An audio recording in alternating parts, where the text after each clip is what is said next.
सभी अपने अपने जगह पर बैठ जाएं।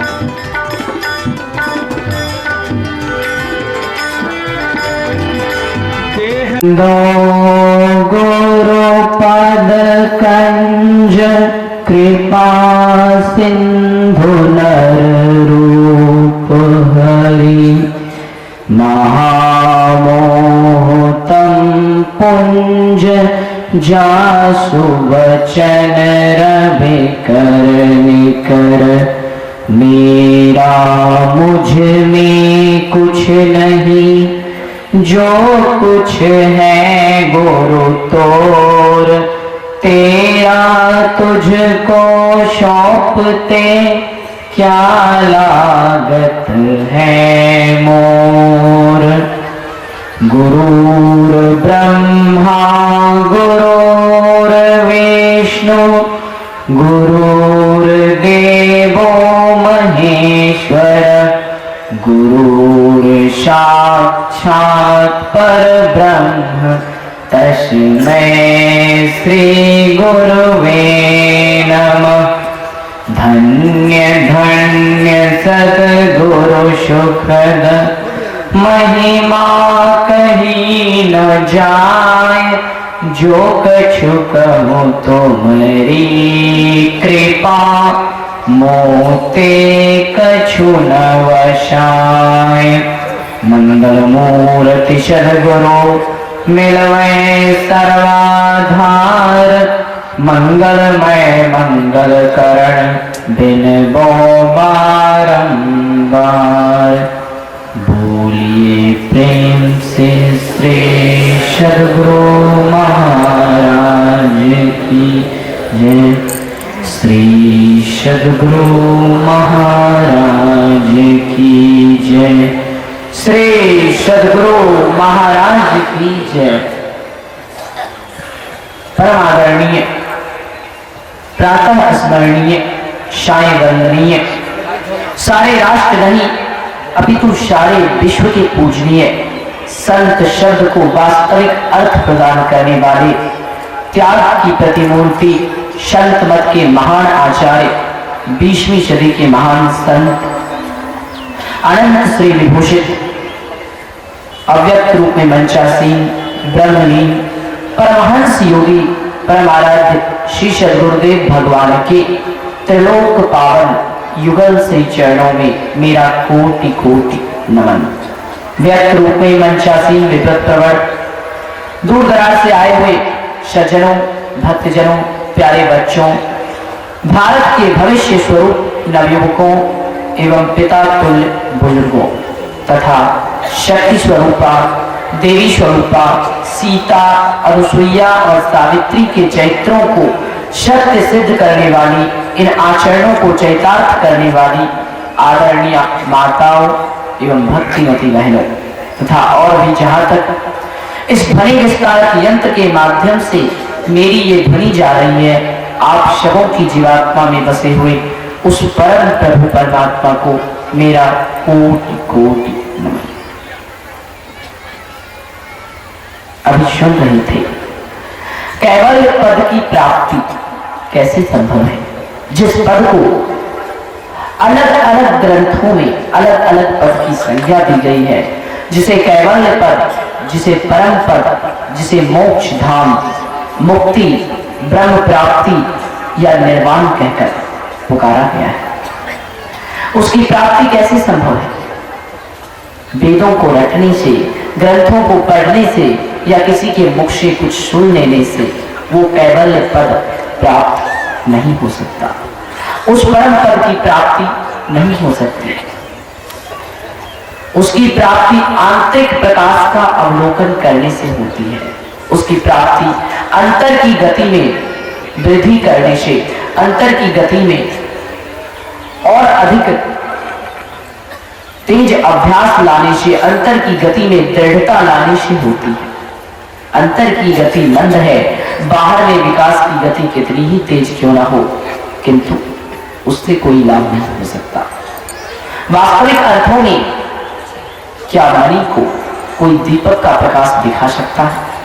नहीं। क्या सूर्य को तारों के प्रकाश की जरूरत है? बिल्कुल नहीं। क्या नदी के जल को किसी एक पात्र के, किसी एक घड़े या लोटे के जल की जरूरत है? बिल्कुल नहीं। उसी प्रकार जिसे आंतरिक ज्ञान प्राप्त हो गया उसे बाह्य ज्ञान की आवश्यकता नहीं रहती। जिसे अंतर में आनंद मिल गया उसे तो मणि का प्रकाश स्वयं ही प्राप्त हो गया। उसके सामने सांसारिक ज्ञान दीपक के समान होता है। फिर वो ज्ञान अपने आप उसके आगे सिर झुका देता है। संत कबीर साहब थे, महान संत थे। ऐसे महान संत हुए जिनकी एक पंक्ति पर शोध करके लोग आज पीएचडी डीलिट तक की उपाधि प्राप्त करते। लेकिन उन्होंने स्वयं लिखा, अपनी रचनाओं में स्वयं उन्होंने कहा है, मसी कागज छुयो नहीं, कलम गयो नहीं हाथ, मैंने कभी कागज और कलम को हाथ में नहीं उठाया। अर्थात उन्होंने कोई भौतिक या स्कूली शिक्षा नहीं ली थी, वे अनपढ़ थे। किंतु आज अनपढ़ कबीर साहब की एक पंक्ति पर शोध करने में बड़े बड़े विद्वान असमर्थ दिखाई देते। क्यों? इसलिए कि उन्होंने अंतर के प्रकाश की खोज की। वे बाह्य सुख के पीछे नहीं भटके, उन्होंने आंतरिक सुख की प्राप्ति की। उन्होंने परम पद को प्राप्त करने के लिए पहले ब्रह्म को जाना। ब्रह्म के पद की, ईश्वर के धाम की प्राप्ति तभी हो सकती है जबकि ईश्वर को जान ले, जबकि परमात्मा को जान ले। पूज्य गुरुदेव जी महाराज के पास एक सज्जन आए थे। उन्होंने कहा, देखिए मेरे पास ज्यादा समय नहीं है, मेरे पास बहुत कम समय है, मैं पूरा व्यस्त रहने वाला आदमी हूँ, इसलिए एक लाइन में ही मुझे जो बताना है वो बता दीजिए। उन्होंने कहा, अच्छा ये बात है, इतने व्यस्त हो कि एक लाइन में ही जो बताना है वो बता दूं? कहा हाँ, ज्यादा लंबी चौड़ी बात मेरी समझ में नहीं आती। तो उन्होंने एक लाइन में कहा था, उसको जानो जिसको जानने के पश्चात कुछ जानना ना बचे। उसको जानो जिसको जानने के पश्चात कुछ जानना ना बचे। एक लाइन में ही पूरे संसार का ज्ञान मिल जाएगा। तो तात्पर्य क्या है, उसको कैसे जानेंगे? तो सुन रहे थे, योग और ज्ञान दोनों की प्रधानता होनी चाहिए। जिस प्रकार शरीर में मस्तिष्क और हृदय दोनों का महत्व होता है, ये दोनों शरीर के सबसे महत्वपूर्ण हिस्सों में माने जाते हैं। इन दोनों में अधिक महत्व किसका है और कम महत्व किसका है, बड़े बड़े ज्ञानी भी नहीं बता सकते। मस्तिष्क और हृदय, इन दोनों में अगर क्षति हो तो मानव का बचना असंभव हो जाता है। हाथ पैर आदि कट जाए तो बचना संभव है, चिकित्सा के द्वारा बचाया जा सकता है। किंतु मस्तिष्क और हृदय में यदि बड़ी भारी क्षति हो जाए, इन दोनों में से किसी एक अंग में मनुष्य का बचना संभव नहीं होता। उसी प्रकार जिस प्रकार शरीर के समस्त अंगों में मस्तिष्क और हृदय दोनों की सर्वाधिक प्रधानता है, उसी प्रकार सारे नियम और धर्मों में योग और ज्ञान दोनों की सर्वाधिक प्रधानता है। बिना ज्ञान के योग का कोई अर्थ नहीं और बिना योग के सच्चा ज्ञान ही नहीं। ज्ञान और योग ये दोनों ही एक दूसरे के पूरक हैं, इसलिए हमें ज्ञान और योग दोनों का आश्रय लेना चाहिए। योगी कौन है? तो सुन रहे थे, कोई भस्म लगा लेने से, चंदन लगा लेने से योगी नहीं बन जाता। कोई चुट्टा कमंडल धारण कर लेने से, गेरुआ पहन लेने से किसी को योगी की संज्ञा नहीं दी जा सकती। संतों की वाणी में केवल बाह्य आडंबर का सीधा और खुला विरोध है। इस पर कुठाराघात किया गया है। वास्तव में जो ऐसा करके अपने आप को योगी समझता है, वो स्वयं अपने को भी ठग रहा है और दूसरों को भी मूर्ख बना रहा है। अर्थात संत मत का ज्ञान यह सिखाता है बाह्य दिखावे में मत पड़ो, बल्कि आंतरिक दिखावे में पड़ो। अंतर में देखो, बाहर में मत देखो। अंतर में क्या देखें? जो आज से पहले कभी नहीं देखा उसे देखने का प्रयत्न करो। जो आज तक देखते आए हैं सो तो देख ही रहे हैं, उसे फिर देखना क्या है? जो कभी नहीं देखे उसे देख लेंगे तो उसका आनंद ही कुछ और मिलेगा। उसे कैसे देखेंगे? तो जब तक साधना जगत में आगे नहीं बढ़ेंगे, जब तक ध्यान और साधना में मन एकाग्र नहीं होगा, तब तक उसे नहीं देखा जा सकता है। जिस प्रकार युद्ध में यदि कोई योद्धा लड़ने जाता है तो वो बहुत सुंदर वस्त्र कवच पहन ले, बहुत अच्छे अच्छे अस्त्र शस्त्र भी अपने साथ ले ले, किंतु युद्ध की विद्या वो ठीक से नहीं जानता हो तो केवल कवच क्या उसकी सुरक्षा कर सकते हैं? केवल क्या अच्छे अच्छे अस्त्र शस्त्र उसकी सुरक्षा कर सकते हैं? नहीं। उसकी सुरक्षा युद्ध में कौन करता है? उसकी विद्या उसकी सुरक्षा करती है। युद्ध में तीर तलवार भाले चलाने की कला उसे शत्रुओं के प्रहार से बचाते हैं। यदि ये कला ही ठीक से नहीं जाने तो कितना ही दुनिया के अस्त्र शस्त्रों को अर्जित करके, कितने ही अच्छे कवच को पहनकर योद्धा युद्ध में जाए, विजयश्री उसका वर्णन नहीं कर सकते। बिल्कुल उसी प्रकार अंतर में अगर ज्ञान खोखला है, बाहर के दिखावे से किसी को सम्मान नहीं मिल सकता।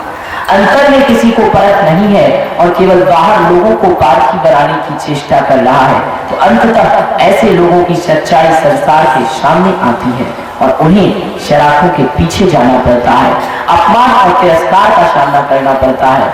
इसलिए दूसरों को तभी जना सकते हो जब स्वयं जान चुके।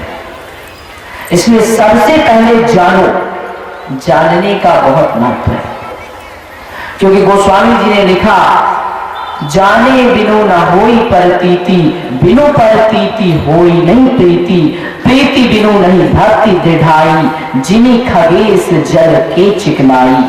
अर्थात काकभुसुंडी जी गरुड़ जी से कहते हैं, हे पक्षीराज, बिना जाने किसी भी व्यक्ति के विषय में जब तक नहीं जानेंगे तब तक उसके महत्व को समझ नहीं सकेंगे।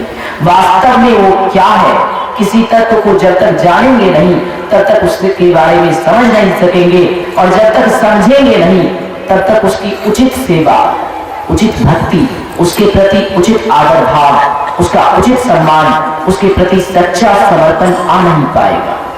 और बिना समर्पण के प्रेम की दृढ़ता अर्थात प्रेम की पराकाष्ठा का नाम ही भक्ति है। निश्चल सेवा को ही भक्ति कहते हैं।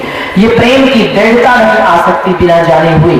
जिस प्रकार जल की धारा कभी स्थिर नहीं रहती है, जल कभी समतल नहीं हो सकता, उसकी धारा सदैव चलायमान रहती है, उसी प्रकार बिना जाने हुए भक्तों में कभी परमात्मा के प्रति एक भाव और स्थिरता नहीं आ सकती। उसका मन इधर उधर भटकता ही रहेगा।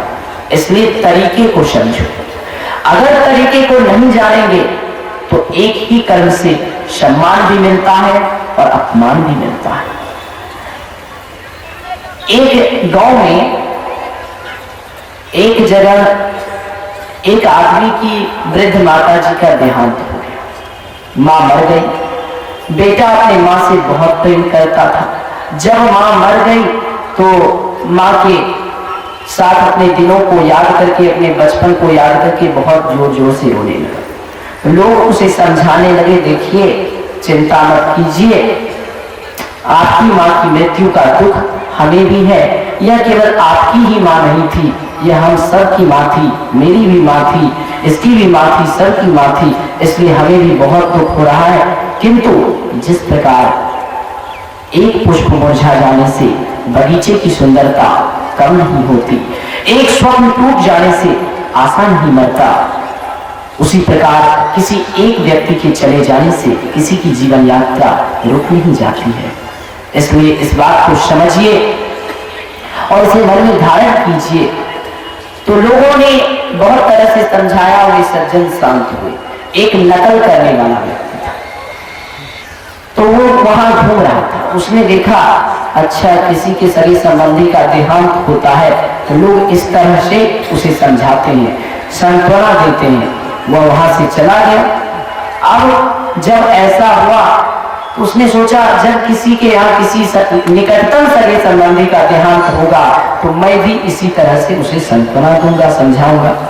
समय बीतता गया, कुछ दिन बीता, एक व्यक्ति की पत्नी का देहांत हो गया। तो पत्नी का जब देहांत हो गया, वह बेचारा भी उदास था। तो इसने तो देखा था ये वहां जाता है, इसने कहा देखिए उदास मत होइए, इसमें रोने धोने की कोई बात नहीं है। आपकी पत्नी की मृत्यु का दुख हमें भी है, यह केवल आपकी ही नहीं बल्कि हमारी भी पत्नी थी। जैसे ही ऐसा कहा, यह हम सब की पत्नी थी, हमें भी इसका दुख है, हमें भी बहुत कष्ट हो रहा है, हमें भी रोना आ रहा है। जूते चप्पलों की बारिश शुरू हो गई। लोगों ने कहा अरे ये क्या बोल रहे हो, ये क्या कह रहे हो? लोग जूते चप्पल बरसाना शुरू कर देते हैं, मारपीट होना शुरू हो गया। तो उसने कहा अरे भाई इसमें मेरी क्या गलती है, मैंने देखा था कि किसी के माँ का देहांत हो गया था, तो लोग इस तरह से समझाते थे, इसीलिए मैंने समझाया। तो इसमें उल्टी क्या बात हो गई, मैंने कुछ और सोचकर नहीं कहा था। तब एक विद्वान सज्जन थे, उन्होंने अपने पास बुलाया और कहा देखो नकल करने में भी अपनी अकल होनी चाहिए। बिना अकल के यदि नकल करोगे सम्मान नहीं अपमान ही मिलेगा। नकल करने के सही तरीके को जानकर नकल करो तो कल्याण होगा। अगर नकल करने का तरीका गलत हो जाए तो उससे कल्याण नहीं, उससे विनाश और अपमान ही मिलता है। तात्पर्य यह है कि आज भी लोग नकल करते हैं, आज भी लोग परमात्मा के बारे में जानना चाहते हैं तो महापुरुषों के पास जाते हैं, सुनते हैं, समझते हैं, किंतु सुनते और समझते हैं लेकिन अधिकतर लोग सही तरीके से नकल नहीं करते। भक्ति करने का क्या सही तरीका है?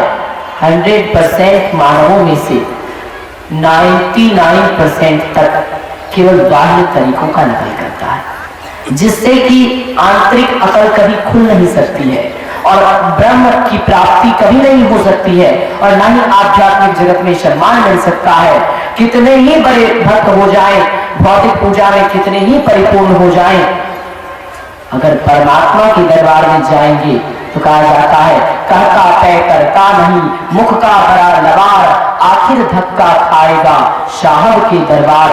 संत कबीर साहब की वाणी में आया, जो कहते हैं केवल बाह्य दिखावे को अपनाते हैं और आंतरिक साधना नहीं करते, वे कितने ही सम्मानित व्यक्ति इस जगत में हो जाए लेकिन परमात्मा के दरबार में वे दर दर की ठोकरें खाएंगे। तात्पर्य यह है कि हर चीज में पूर्ण रूप से जानकर उसका अभ्यास करना चाहिए, उसके सही तरीके को समझकर यदि उसका अभ्यास किया जाए तो सही फल मिलता है, अन्यथा बड़े से बड़े पुण्य कर्म का भी फल उचित और सही नहीं मिलता। परमात्मा के विषय में जानने के लिए सबसे पहले यह जानना होगा हम स्वयं कौन हैं। जिसने अपने को जान लिया उसने ईश्वर को जान लिया और जिसने अपने को नहीं जाना वो परमात्मा को कभी नहीं जान पाएगा। इसलिए संत सद्गुरु कहते हैं उसे जानने से पहले इसे जानो जो तुम हो। जब इसे जान लोगे तो उसे जानने में कोई कठिनाई नहीं होगी।